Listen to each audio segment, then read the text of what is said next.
नमस्कार, आप देख रहे हैं न्यूज़ वन इंडिया और मैं हूं आपके साथ आयुषी ओझा। तो खबर का रुख करेंगे। इस समय की बड़ी खबर हम आपको बताने जा रहे हैं, जहां पर विपक्ष को भी भाया है कोविड प्रबंधन का योगी मॉडल। नेता प्रतिपक्ष राम गोविंद चौधरी ने योगी सरकार की तारीफ की है। कोरोना ग्रस्त होने पर इलाज कराने और कुशलेक्षम जानने के लिए धन्यवाद दिया है। प्रवासी कामगारों को सुरक्षित घर पहुंचाने के काम को भी सराहा है। प्रदेश में सफल कोविड प्रबंधन के लिए भी मुख्यमंत्री को धन्यवाद के पात्र कहा है। सफल कोविड प्रबंधन के लिए पूरी दुनिया में हुई वाहवाही। राम गोविंद ने कहा है कि समाजवादी पार्टी के वरिष्ठ नेता और यूपी विधानसभा के नेता प्रतिपक्ष राम गोविंद चौधरी ने मंगलवार को सदन में योगी सरकार की तारीफ करते हुए कहा कि प्रदेश में सफल कोविड प्रबंधन के लिए पूरी दुनिया में हुई वाहवाही के लिए मुख्यमंत्री धन्यवाद के पात्र हैं। मेरे एक आग्रह पर प्रदेश में अन्य प्रदेशों से आ रहे प्रवासी कामगारों को मुख्यमंत्री के प्रयासों से सुरक्षित उनके घर तक पहुंचाया गया है, जिसके लिए हम सब सीएम के आभारी हैं। राम गोविंद चौधरी ने सदन में मुख्यमंत्री योगी की ओर इशारा कर हल्के फुल्के अंदाज में चुटकी लेते हुए कहा कि आप सबके कारण कोरोना से बीमार होने पर मुझे 40 दिन अस्पताल में रहना पड़ा। डॉक्टरों ने कहा कि हम आपको बिना ठीक किए नहीं छोड़ेंगे। इस दौरान सीएम ने मुझे फोन करके लगातार मेरा हालचाल जाना, मेरा पूरा इलाज कराया और मुझे साधारण वार्ड से मोस्ट वीआईपी वार्ड में शिफ्ट कराया, जिसके लिए मैं मुख्यमंत्री, संसदीय कार्य मंत्री, सपा के राष्ट्रीय अध्यक्ष अखिलेश यादव जी समेत पीजीआई के डॉक्टर्स और उनके कर्मचारियों को धन्यवाद देता हूँ। खबर हम आपको बता रहे हैं कि विपक्ष को भी कोविड प्रबंधन का योगी मॉडल भाया गया है। नेता प्रतिपक्ष राम गोविंद चौधरी ने योगी सरकार की तारीफ की है। कोरोना ग्रस्त होने पर भी इलाज कराने को कुशलेक्षम जानने के लिए धन्यवाद दिया है। प्रवासी कामगारों को सुरक्षित घर पहुंचाने के लिए भी सराहा है। प्रदेश में सफल कोविड प्रबंधन के लिए भी मुख्यमंत्री को धन्यवाद के पात्र बताया है। सफल कोविड प्रबंधन के लिए पूरी दुनिया में वाहवाही हुई है।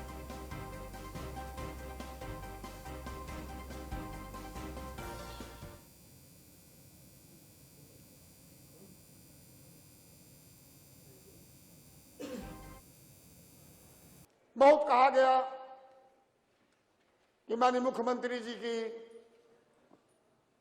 देश में, प्रदेश में, देश में, दुनिया में इनकी प्रशंसा हुई। इसके लिए इनको धन्यवाद। इन्होंने मेहनत की, इसके लिए धन्यवाद।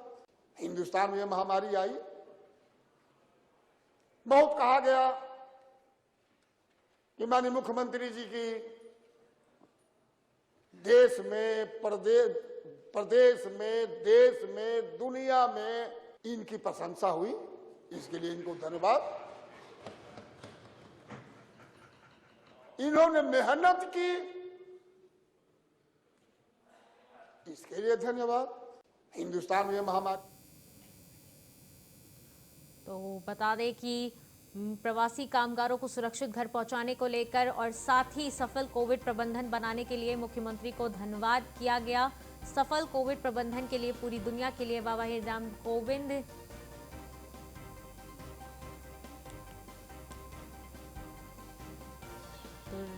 गोविंद ने जो है मुख्यमंत्री योगी आदित्यनाथ की का आभार प्रकट किया। उन्होंने धन्यवाद किया। उन्होंने कहा कि महामारी के दौरान उन्होंने मेहनत की है, जिसके लिए वो मुख्यमंत्री का आभार प्रकट कर रहे हैं। उन्होंने धन्यवाद किया। समाजवादी पार्टी के वरिष्ठ नेता और यूपी की विधानसभा के नेता के प्रतिपक्ष राम गोविंद चौधरी ने मुख्यमंत्री योगी आदित्यनाथ की तारीफ करते हुए कहा कि प्रदेश में सफल कोविड प्रबंधन के लिए पूरी दुनिया में हुई वाहवाही के लिए मुख्यमंत्री को धन्यवाद के पात्र हैं।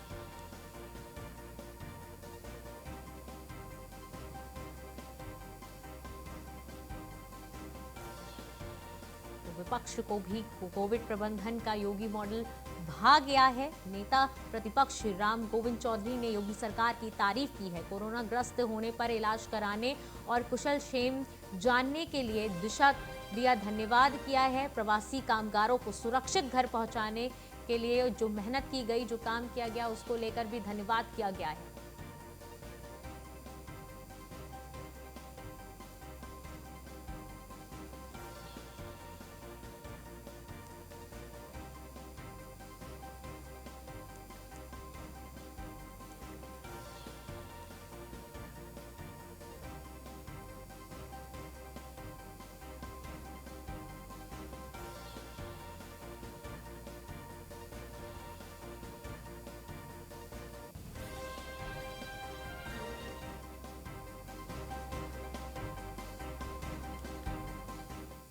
विधान परिषद में समाजवादी पार्टी का हंगामा। सपा के सभी एमएलसी बेल में आकर कर रहे हैं हंगामा। शिक्षा सेवा अधिकरण विधेयक को लेकर हंगामा कर रहे हैं। विधान परिषद सभापति के रवैये से नाराज हैं। विधायकों को बिना संशोधन के पारित पर विरोध है।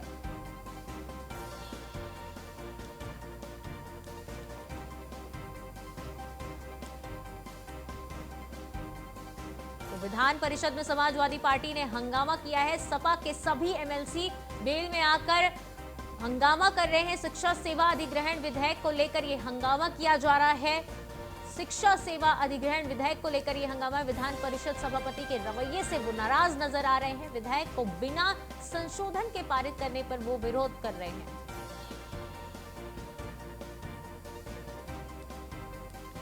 शिक्षा सेवा अधिग्रहण विधेयक को लेकर सपा के लोग जो है हंगामा कर रहे हैं। विधान परिषद में सभापति के रवैये से नाराज नजर आ रहे हैं, जिसको लेकर हंगामा किया जा रहा है। विधेयकों को बिना संशोधन के पारित करने पर विधान परिषद में समाजवादी पार्टी ने हंगामा किया है। सपा के सभी एमएलसी बेल में आकर हंगामा कर रहे हैं।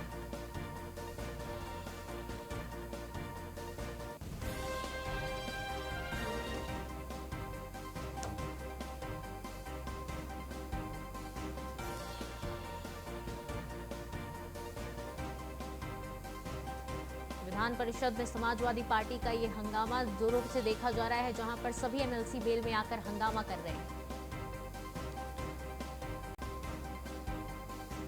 तो अगली खबर का रुख करेंगे। बाराबंकी के हरख में भाकियू की महापंचायत आज है। भाकियू राष्ट्रीय अध्यक्ष नरेश टिकैत शामिल होंगे। दोपहर 1 बजे बाराबंकी पहुंचेंगे नरेश टिकैत। हरख चौराहे पर किसान महापंचायत का आयोजन होगा। जिले के हजारों किसानों के शामिल होने की संभावना है। कृषि कानूनों को रद्द करने और एमएसपी कानून की मांग करेंगे। 25 फरवरी को जनपद बस्ती में होगी महापंचायत। तो किसानों की तरफ से लगातार महापंचायत की जा रही है, जिसमें नरेश टिकैत और राकेश टिकैत बढ़ चढ़कर हिस्सा ले रहे हैं। भाकियू की महापंचायत आज है हरख में, बाराबंकी के हरख में।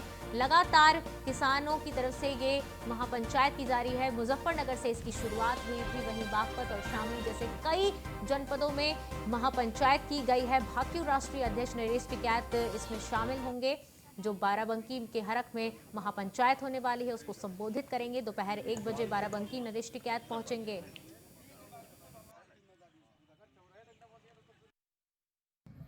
तीन जो काले कानून भारत सरकार लाई है उसके विरोध में वो वापस हों, एमएसपी को कानूनी दर्जा दिया जाए। आप सभी लोग जानते हो कि बाराबंकी से लेकर पूरे पूर्वांचल में 8 से 900 रुपये, 1000 रुपये के ऊपर धान नहीं बिका। सरकार कहती है एमएसपी रहेगी। एमएसपी है, आज भी है, लेकिन किसान को तो रेट नहीं मिले। इसी को लेकर ये आंदोलन हो रहा। बिजली की दरें बढ़ाई गई, डीजल के बेतहाशा रेट पेट्रोल के बढ़े हैं। गन्ना किसानों की पर्ची में 00 लिख के आ रहा है। गन्ना किसानों का पिछला भुगतान नहीं हुआ। गन्ना किसान परेशान है। दवा, कीटनाशक दवाएं, बीज सब कुछ महंगा हो गया, लेकिन 1 पैसा 3.5 साल से ज़्यादा हो गए सरकार ने। तो अगली खबर हापुड़ से है, जहां पर बिजली विभाग के कर्मचारी से मारपीट हुई है। बिल बकाया होने पर कनेक्शन काटने गया था कर्मचारी, जिससे मारपीट कर दी गई है। दबंगों ने बिजली विभाग के कर्मचारी को पीटा है।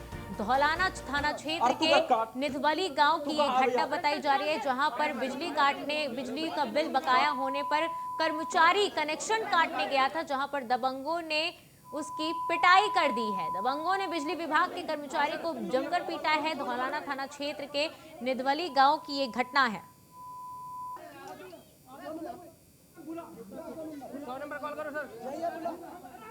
हापुड़ की खबर हम आपको बता रहे हैं, जहां पर बिल बकाया होने पर बिजली का कनेक्शन काटने गए कर्मचारी के साथ दबंगों ने मारपीट कर दी है। दबंगों ने बिजली विभाग के कर्मचारी को जमकर पीटा है। धौलाना थाना क्षेत्र के निधवली गांव की एक घटना है।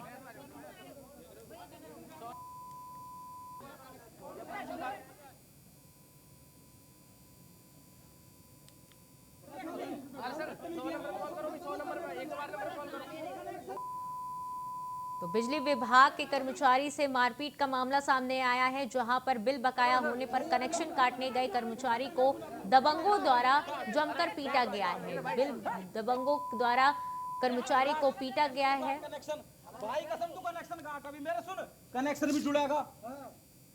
तो अगली खबर बागपत से है, जहां पर मामूली विवाद में दो पक्षों में मारपीट हो गई। दोनों पक्षों में मारपीट के दौरान फायरिंग भी हुई।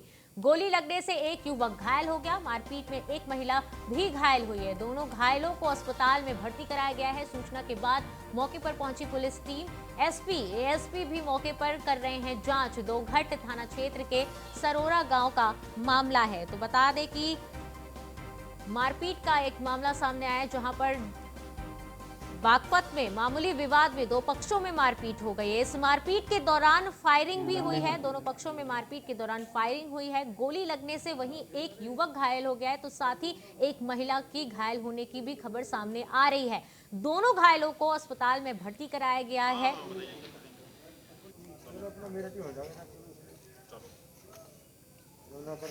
दोनों पक्षों में मारपीट के बाद फायरिंग हुई है, जिसमें एक युवक घायल हो गया था और साथ ही एक महिला की भी घायल होने की खबर सामने आ रही है। हालांकि दोनों को इलाज के लिए अस्पताल में भर्ती करा दिया गया है।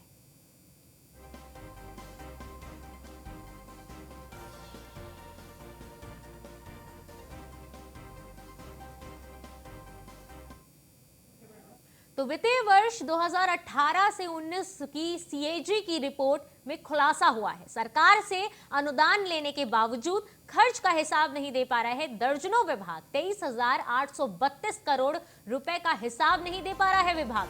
सीएजी 2018 से 19 से संबंधित वित्त लेखा खंड की रिपोर्ट में खुलासा हुआ है।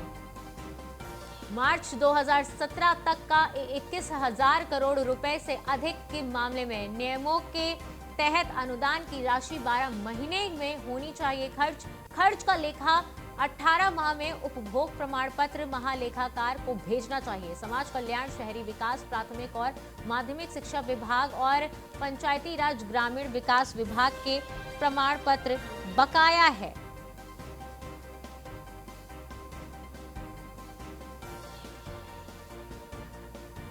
एसके वाजपेयी संवाददाता हमारे साथ इस समय जुड़ चुके हैं। वित्तीय वर्ष 2018 से 19 में कैग की रिपोर्ट में क्या खुलासा हुआ है? बिल्कुल, जिस तरीके से कैग की रिपोर्ट जो कि कल सदन के पटल पर पेश की गई थी, उस पटल में 2018-19 की जो रिपोर्ट है उसके अनुसार जो उत्तर प्रदेश सरकार से विभिन्न विभागों ने अनुदान लिया, जिसमें करीब 23,832 करोड़ रुपए ऐसे हैं जो कि अनुदान तो लिए गए, वो खर्च हुए या नहीं खर्च हुए तो किन मदों में खर्च हुए, उनके प्रमाण पत्र अभी तक इन विभागों की तरफ से महालेखाकार को नहीं भेजे गए हैं। जिसमें उत्तर प्रदेश सरकार के कई विभाग हैं, जिसमें समाज कल्याण, शहरी विभाग, प्राथमिक और माध्यमिक शिक्षा के दोनों विभाग, साथ ही साथ पंचायती राज ग्रामीण विकास विभाग, ये वो विभाग हैं जिन्होंने अपनी रिपोर्ट अभी तक सबमिट नहीं की। हालांकि कल सदन में रिपोर्ट आने के बाद इनको निर्देशित किया गया है कि जो भी अभी तक इन्होंने अनुदान से खर्च किया है उसकी पूरी रिपोर्ट शासन को प्रस्तुत करें और उसके बाद उसका लेखा जोखा कहीं न कहीं ऑडिट होगा। जिस तरीके से इनको अनुदान मिला, उस अनुदान का कहां पैसा खर्च किया गया, जो अभी तक नियम है उस नियम के अनुसार जो पैसा मिलता है उसको 12 महीने मतलब 1 साल के अंदर खर्च करना होता है और 18 महीने मतलब 1.5 साल के अंदर उसकी रिपोर्ट महालेखाकार को प्रस्तुत करनी होती है। लेकिन इन विभागों की तरफ से 23,832 करोड़ रुपए का लेखा जोखा अभी तक इन विभागों को प्रस्तुत नहीं किया गया है। तो कहीं न कहीं बड़े सवाल ये भी है कि जो अनुदान लिया गया आखिर वो कहां चला गया, उनको सही मद में खर्च किया गया या किसी गलत तरीके से उसमें पैसे खर्च कर दिए गए। फिलहाल ये सभी जांच के विषय हैं, लेकिन अभी तक पटल पर आने के बाद इन सभी विभागों से इनके प्रमाण पत्र मांगे गए हैं। अब देखना यह है कि विभागों की तरफ से इस अनुदान के बारे में वो खर्च का क्या लेखा जोखा प्रस्तुत करते हैं। जी इसकी तो सवाल ये उठता है कि नियमों के तहत जो अनुदान की राशि होती है उसे 12 महीने में ही खर्च करना होता है और 18 माह में उसका प्रमाण पत्र में महालेखाकार को भेजना होता है। तो ऐसे में कार्रवाई क्यों नहीं हुई, क्यों नहीं इसका पहले खुलासा किया गया? बिल्कुल, जहां तक हम बताएं प्रत्येक वित्तीय वर्ष में यह सीएजी की ऑडिट रिपोर्ट आती है। इस सीएजी की रिपोर्ट के बाद यह तय होता है कि किस विभाग ने किस मद में कितना पैसा खर्च किया। जिस मद के लिए उनको यह अनुदान दिया गया था उसी मद में यह पैसा खर्च किया गया है तो वहां अन्य किसी मद में खर्च किया गया है, ये सभी चीजों का ऑडिट होता है। तो कहीं न कहीं इस वित्तीय वर्ष जो कि 18-19 है इसकी रिपोर्ट ये पेश हुई है, तो निश्चित है कि अब इन सभी चीजों की जांच होगी कि आखिर जो अनुदान गया वो किसको दिया गया और जी। उसके बाद इनका लेखा जोखा अब तक महालेखाकार को क्यों नहीं प्रस्तुत किया गया। तो निश्चित है कि सभी विभागों को जवाब देना होगा, लेकिन जरूरी बात यही है कि आखिर ये पैसा कहां खर्च हुआ, इसका अभी तक कोई प्रमाण विभाग प्रस्तुत नहीं कर सके हैं। जी तो एसके, बड़ा बहुत सवाल बहुत यही शुक्रिया हमारे साथ जुड़ने के लिए और तमाम जानकारी देने के लिए। रुक करेंगे, मेरठ में जमीन विवाद को लेकर खूनी संघर्ष हो गया। एक पक्ष ने दूसरे पक्ष को लाठी डंडों से पीटा। खूनी संघर्ष में महिला समेत 6 लोग घायल हो गए। घायलों को अस्पताल में भर्ती कराया गया। मारपीट के बाद दबंग आरोपी मौके से फरार हो गया। पीड़ित पक्ष ने प्रतापपुर थाने में तहरीर दे दी है। तहरीर के बाद मामले की जांच में पुलिस जुटी हुई है। तो बता दें कि जमीन विवाद में 2 पक्षों में विवाद हो गया, जिसको लेकर जमकर लाठी डंडे चले हैं। एक पक्ष ने दूसरे पक्ष पर जमकर लाठी डंडे बरसाए। खूनी संघर्ष में महिला समेत 6 लोग घायल हो गए। घायलों को फिलहाल अस्पताल में भर्ती कराया गया है, जहां पर उनका इलाज चल रहा है। मारपीट के बाद दबंग आरोपी मौके से फरार हो गए हैं। पीड़ित पक्ष ने प्रतापपुर थाने में तहरीर दे दी है। हालांकि पुलिस मामले में जांच में जुट चुकी है।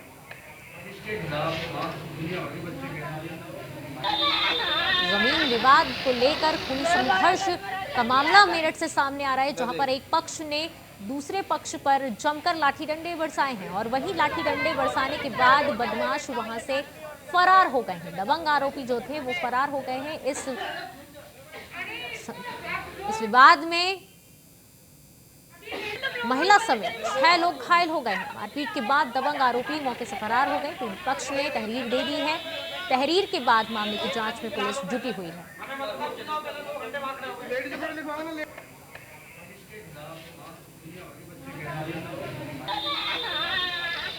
बेखौफ दबंगों की दबंगई का सामने देखने को मिल रही है, जहां पर जमीन विवाद को लेकर जमकर लाठी डंडे बरसाए गए हैं एक पक्ष में, जहां पर महिला समेत 6 लोग गंभीर रूप से घायल हो गए हैं। हालांकि घायलों को भर्ती कराया गया है इलाज के लिए।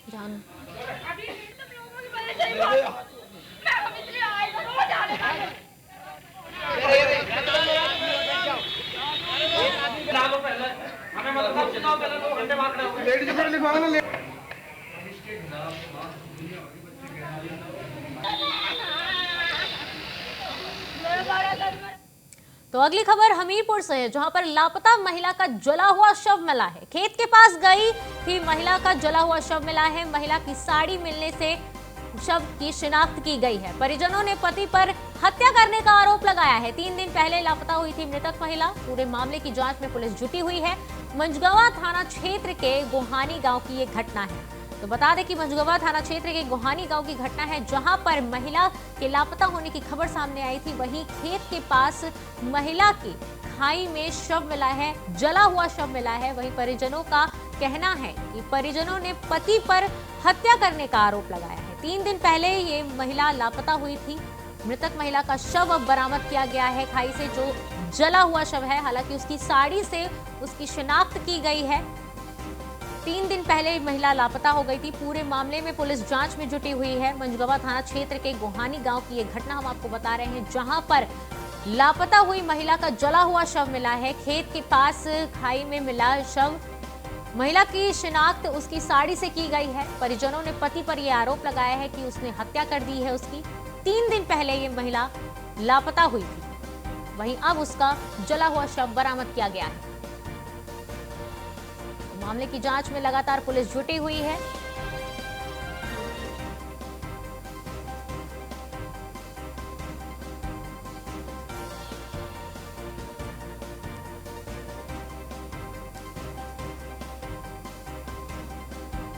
हमीरपुर में लापता महिला का जला हुआ शव मिला है। उसकी शिनाख्त उसकी साड़ी से कर ली गई है। अगली खबर का रुख करते हैं। बिजनौर में दिखा तेज रफ्तार का कहर। तेज रफ्तार बस ने बाइक सवार को टक्कर मार दी है। सड़क हादसे में 2 लोगों की मौके पर ही मौत हो गई है। बाइक सवार पति पत्नी की मौत हुई है। पुलिस ने शव को पोस्टमार्टम के लिए भेज दिया है। मृतक के परिजनों का रो रो कर बुरा हाल है। धामपुर थाना क्षेत्र के नगीना मार्ग की घटना है। तो बता दें कि बिजनौर में तेज रफ्तार का कहर देखने को मिल रहा है, जहां पर तेज रफ्तार बस ने बाइक सवार को टक्कर मार दी है। इस सड़क हादसे में 2 लोगों की मौके पर ही मौत हो गई है। तेज रफ्तार बस ने जैसे ही टक्कर मारी, उस हादसे में बाइक सवार 2 लोगों की मौके पर ही मौत हो गई है। बाइक सवार पर पति पत्नी बैठे हुए थे और उनकी मौके पर ही मौत हो गई है। पुलिस ने शव को पोस्टमार्टम के लिए भेज दिया है। मृतक के परिजनों का रो रो कर बुरा हाल है। धामपुर थाना क्षेत्र के नगीना मार्ग की घटना है। तो आए दिन ये सड़क हादसे हमारे सामने आए रहते हैं। वहीं एक बार फिर बिजनौर में तेज रफ्तार का कहर देखने को मिल रहा है, जहां पर तेज रफ्तार के कारण 2 लोगों की जान चली गई। तेज रफ्तार बस ने बाइक सवार को टक्कर मार दी, जिस दौरान बाइक सवार 2 लोगों की मौत हो गई। इस बाइक सवार पर पति पत्नी सवार थे, जिनकी मौके पर ही मौत हो गई। पुलिस ने शव को पोस्टमार्टम के लिए भेज दिया है। मृतक के परिजनों का रो रो कर बुरा हाल है। धामपुर थाना क्षेत्र के नगीना मार्ग की घटना।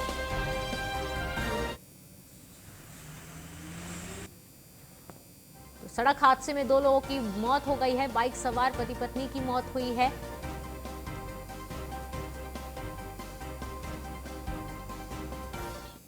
अगली खबर का रुख करते हैं। यूपी के औरैया में कानून व्यवस्था पर सवाल उठे हैं। महिला एसपी के राज में महिला की निर्वस्त्र करके पिटाई की गई है। लोगों ने महिला और उसके साथी को निर्वस्त्र करके पीटा और उसका वीडियो वायरल होने के बाद पुलिस में महकमे में हड़कंप मच गया। सदर कोतवाली क्षेत्र के कांशी राम कॉलोनी की ये घटना बताई जा रही है। एसपी अपर्णा गौतम के राज में ये क्या हो रहा है? आखिर ये सबसे बड़ा सवाल सामने उठ के आता है कि एक महिला एसपी के राज में आखिर कानून व्यवस्था कैसे नहीं सुधर रही है। कखावतू कॉलोनी औरैया कोतवाली थाना अंतर्गत है, जो दिव्यापुर रोड पे स्थित है। वहाँ पे एक महिला के साथ कुछ महिलाओं और उनके परिजनों द्वारा मारपीट तारीफ की गई है और इस घटना में जो भी संलिप्त हैं कुछ लोगों को हिरासत में ले लिया गया है। पूछताछ कर और तथ्यों की जानकारी की जा रही है। अभियोग पंजीकृत और प्रभावी कार्रवाई सुनिश्चित की जाएगी। फिलहाल इस बुलेटिन में इतना ही। देखते रहिए न्यूज़ 1 इंडिया। नमस्कार।